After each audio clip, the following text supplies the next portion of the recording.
Hallo, is me sé Katie ha mi idir bhí gopur an na bú at sa hánig mi reis I bhara sonna saoireg ha I réon díadach I djersig I seo chobór nach mi gad éiking ach ciú ha na búte na seo I bhí gennu táir rutan son síine chum á sábhailte agus had gennu had táir ahad a chuhrílí bhna háisí go lusca seo so ha sin dal bhil go bara Island Stores son féiking na ha ahad a thug sin agus na ha iad sanna déana son ar chum á sábhailte. Ha gloves achga son do láhan ha mask sound son dútan agus cuiteach capi can is seo ann son do láhan ar glanach.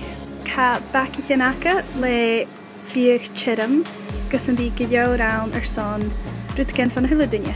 Ha glasaíocha so ha buntáta, ha misanachgas, tomatoes, is táir rutan sa féach am hain rud nóga thuá suas at sa haimi seo.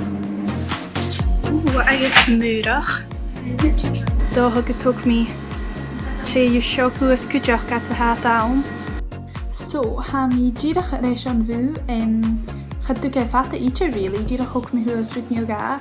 Chad á ciús an bíán bhaid go más sochgad, ha sin chó bharstanach mar sin chan mi switching go le mar sin íte idir tíad fór.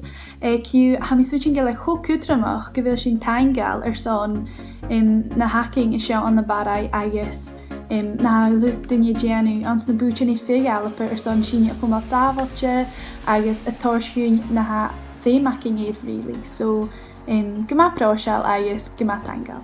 Cheers!